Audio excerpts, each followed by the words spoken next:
आज की इस वीडियो में हम बात करने वाले हैं प्रधानमंत्री आवास योजना के बारे में। आवास योजना 2023-2024 के लिए ऑनलाइन ही आवेदन होना स्टार्ट हो चुके हैं। तो अगर आप लोगों ने अभी तक इसमें आवेदन नहीं किए हैं तो आप लोग इसमें ऑनलाइन ही अप्लाई कर सकते हैं। आवास योजना के तहत जो भी व्यक्ति आवेदन करता है और अगर आपका नाम इस लिस्ट में ऐड हो जाता है तो आपको गवर्नमेंट की तरफ से आवास बनवाने के लिए 2.5 लाख रुपए दिए जाते हैं, जिससे कि दोस्तों आप लोग अपना आवास बनवा सकें।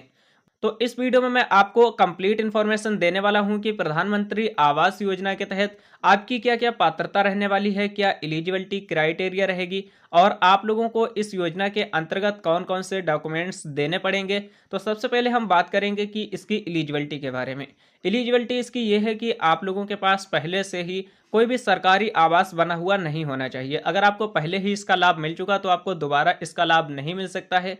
इसके बाद दोस्तों, अगर आप लोगों का पहले से ही पक्का मकान है तो भी आप लोग इसमें ऑनलाइन आवेदन नहीं कर सकते हैं। आवेदन तो कर सकते हैं लेकिन जब वेरिफिकेशन होगा तो आपका नाम लिस्ट में से हटा दिया जाएगा। और इसी के साथ यहाँ पर सिर्फ वही लोग आवेदन कर सकते हैं जो कि आर्थिक रूप से कमजोर हैं, गरीब हैं और जिन लोगों के पास इतना पैसा नहीं है कि वो अपना खुद का एक आवास बनवा सकें। तो इसके बाद हम बात कर लेते हैं कि इसमें आपके कौन कौन से दस्तावेज लगने वाले हैं। तो सबसे पहले तो आपके पास आधार कार्ड होना चाहिए। इसके बाद आपका अकाउंट किसी भी बैंक में होना चाहिए, क्योंकि ऑनलाइन आवेदन करने पर आप लोगों को बैंक अकाउंट नंबर वगैरह भी देना पड़ेगा, जिसमें कि दोस्तों आप लोग आवास योजना का जो पैसा है अपने बैंक अकाउंट में आसानी से ले सकें। सो किस तरह से आप लोगों को इसमें ऑनलाइन ही आवेदन करना है, चलिए जान लेते हैं। वीडियो के डिस्क्रिप्शन में आपको एक लिंक मिलेगा, जैसे ही क्लिक करेंगे तो आप इस वाली वेबसाइट पर आ जाएंगे।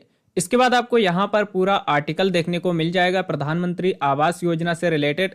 तो आप चाहें तो इस आर्टिकल को रीड कर सकते हैं। इसमें मैंने आपको कंप्लीट प्रोसेस बताया है कि आप लोग किस तरह से इसमें ऑनलाइन अप्लाई कर सकते हैं, आपके कौन कौन से दस्तावेज लगेंगे और प्रधानमंत्री आवास योजना में आवेदन करने की पात्रता क्या क्या है।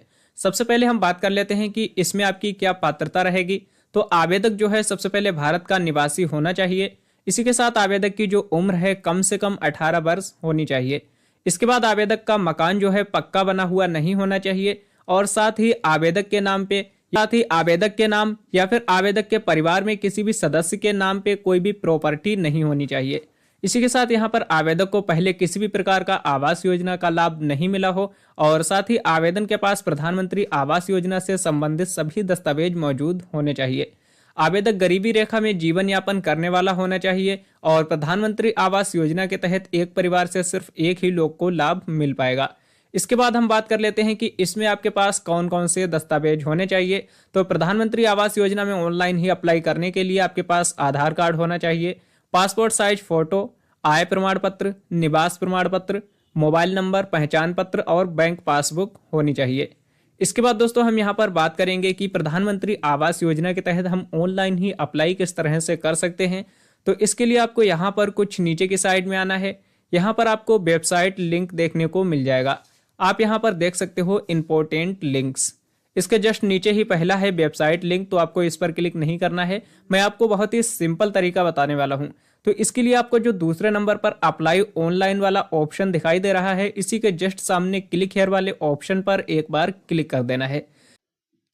जैसे ही क्लिक करेंगे इसके बाद आपके सामने कुछ इस तरह से इंटरफेस आ जाएगा। यहाँ पर आपको सबसे पहले अपना आधार नंबर या फिर वर्चुअल आईडी सिलेक्ट कर लेनी है। आप जो भी सिलेक्ट करेंगे आपको यहाँ पर नंबर एंटर कर देना है। जैसे कि आपने आधार नंबर यहाँ पर सिलेक्ट किया है तो आपको यहाँ पर अपना आधार नंबर एंटर कर देना है।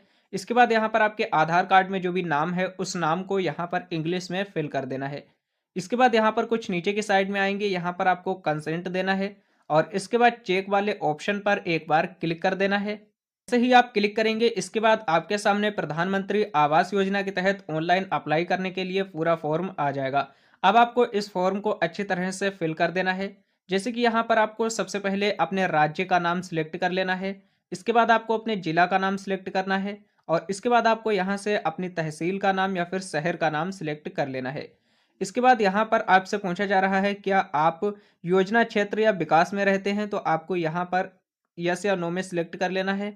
पर आपको अपना योजना क्षेत्र या फिर विकास यहाँ पर आपको अपने गांव का नाम सिलेक्ट कर लेना है। इसके बाद यहाँ पर आपको कुछ नीचे की साइड में आ जाना है। यहाँ पर आपको नेम ऑफ द परिवार यानी कि आप जिसके भी नाम से इस योजना के अंतर्गत अप्लाई कर रहे हैं उसका नाम आपको यहाँ पर फिल कर देना है। और इसके बाद यहाँ से जेंडर सिलेक्ट करेंगे।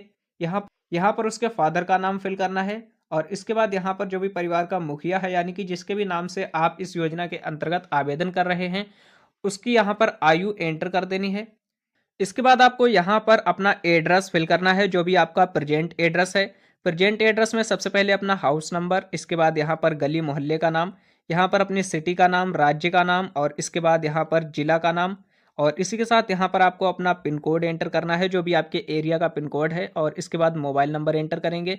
आपका आधार कार्ड नंबर पहले से ही यहाँ पर फिल रहेगा, जो भी आपने एंटर किया था वही आधार नंबर आ जाएगा। और अगर आपका परमानेंट एड्रेस और करेंट एड्रेस सेम है तो आपको यहाँ पर कंसेंट दे देना है। जैसे ही आप यहाँ पर क्लिक करेंगे तो आपका जो भी परमानेंट एड्रेस है वही यहाँ पर आ जाएगा और अगर अलग है तो आपको अलग यहाँ पर फिल कर देना है।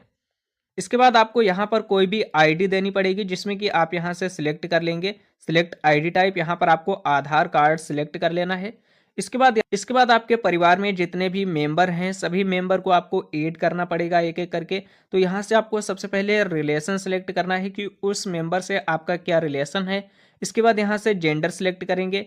यहाँ पर आपको आयु एंटर करनी है, इसके बाद आधार नंबर या फिर वर्चुअल आईडी और इसके बाद यहाँ पर आपको आईडी टाइप और इसके बाद यहाँ पर आपको अन्य विशिष्ट पहचान संख्या है वो यहाँ पर टाइप कर देनी है और ऐड वाले ऑप्शन पर एक बार क्लिक करना है। जैसे ही ऐड करेंगे तो एक मेंबर आपका यहाँ पर ऐड हो जाएगा और इसी तरह से आप जितने भी परिवार के मेंबर को ऐड करना चाहते हैं सभी मेंबर यहाँ पर ऐड हो जाएंगे। इसके बाद यहाँ पर आपको कुछ नीचे की साइड में आना है। यहाँ पर आपसे धर्म के बारे में पूछा जा रहा है तो आपको इस लिस्ट में से अपना धर्म सिलेक्ट कर लेना है, जो भी आपका धर्म है। इसके बाद यहाँ पर आपको अपनी जाति का नाम सिलेक्ट कर लेना है। जैसे ही क्लिक करेंगे जो भी आपकी जाति है इसमें से आपको सिलेक्ट कर लेना है, जैसे कि जनरल, SC ST। इसके बाद यहाँ पर कुछ नीचे की साइड में आना है और यहाँ पर आपसे पूछा जा रहा है क्या आप विकलांग हैं। अगर आप विकलांग हैं तो आपको यस वाले ऑप्शन को सिलेक्ट करना है, अदरवाइज आपको यहाँ पर नो ही रहने देना है। इसके बाद आपसे पूछा जा रहा है क्या परिवार के पास भारत में कहीं भी अपना मकान है या फिर नहीं है, तो आपको यस या नो में सिलेक्ट कर लेना है। इसके बाद यहाँ पर आपका जो भी मकान है उसका मालिक कौन है, मौजूदा हालत में मकान का मालिकाना हक किसका है, तो यहाँ पर आपको एक लिस्ट मिल जाएगी। सिलेक्ट हाउस ओनरशिप वाले ऑप्शन पर क्लिक करेंगे तो खुद का है तो ओन सिलेक्ट करेंगे, अगर आपका किराए पर है तो आपको रेंट सिलेक्ट करना है और अगर आपका खुद का या फिर किराए का नहीं है तो आपको अदरवाइज वाले ऑप्शन पर क्लिक कर देना है। इसके बाद यहाँ पर आपसे ऑक्यूपेशन पूछा जा रहा है क्या कि आप क्या काम करते हैं, तो आपको सिलेक्ट योर ऑक्यूपेशन वाले ऑप्शन पर एक बार क्लिक करना है। क्लिक करने के बाद यहाँ पर सभी कुछ ऑक्यूपेशंस आपके सामने आ जाएंगे। इसमें से आप जो भी काम कर रहे हैं उस काम को सिलेक्ट कर लेना है। अगर आप किसान हैं तो आपको फार्मर सिलेक्ट करना है। इसके बाद आपको यहाँ पर कुछ नीचे की साइड में आना है और यहाँ पर आपसे पूछा जा रहा है आपके परिवार की औसत मासिक आय कितनी है। यहाँ पर दोस्तों ध्यान दीजिए, वार्षिक आय नहीं पूछी जा रही है, मासिक आय, यानी कि आपकी महीने में कितनी इनकम हो रही है, तो वो आपको इस वाले बॉक्स में टाइप कर देना है। और इसके बाद यहाँ पर कुछ नीचे के साइड में आएंगे, यहाँ पर आपको एक बॉक्स दिखाई दे रहा है तो यहाँ पर एक बार आपको टिक लगा देना है, यानी कि आपको कंसेंट देना है।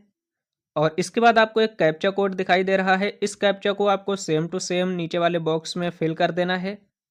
और अगर कैप्चा समझ में नहीं आ रहा तो आपको यहाँ पर एक बार क्लिक करना है, कैप्चा चेंज हो जाएगा। सभी कुछ इन्फॉर्मेशन को फिल करने के बाद सेव सुरक्षित करने वाले ऑप्शन पर एक बार क्लिक कर देना है।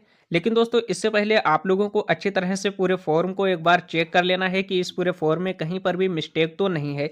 अगर कोई भी गलती होती है तो आपको यहाँ पर गलती को सुधारना पड़ेगा, तो इसलिए आपको यहाँ पर सबसे पहले चेक कर लेना है। अगर सब कुछ सही है तो आपको सेव वाले ऑप्शन पर एक बार क्लिक कर देना है। जैसे ही आप क्लिक करेंगे आपका ये जो फॉर्म है वो यहाँ से सबमिट हो जाएगा और इसके बाद आपको एक रेफरेंस नंबर मिल जाता है और इसी रेफरेंस नंबर के माध्यम से आप लोग अपने आवेदन का स्टेटस चेक कर सकते हैं। जैसे ही आप लोगों का फॉर्म अप्रूव हो जाता है, फॉर्म अप्रूव होने के बाद आपके पास एक वेरिफिकेशन कॉल आता है और वहां पर आपसे और कुछ डिटेल मांगी जाती है और इसके बाद आपका फिजिकल वेरिफिकेशन भी होता है। अगर आवास योजना में लाभ लेने लायक पाए जाते हैं इसके बाद ही आप लोगों को इस योजना के अंतर्गत जो भी पैसा है वो ट्रांसफर किया जाता है। तो इस तरह से आप लोग बहुत ही आसानी से प्रधानमंत्री आवास योजना शहरी के लिए ऑनलाइन आवेदन कर सकते हैं। लेकिन दोस्तों, अगर आप लोग गांव में रहते हैं तो इसका प्रोसेस अलग है। ग्रामीण के लिए आप ऑनलाइन आवेदन नहीं कर सकते हैं। और ग्रामीण लोग किस तरह से आवेदन करेंगे, कौन कौन से दस्तावेज लगेंगे, इससे रिलेटेड मैं ऑलरेडी एक वीडियो बना चुका हूं। आप लोगों को डिस्प्ले पर एक वीडियो दिखाई दे रही है, आप लोग इस वीडियो को देख सकते हैं।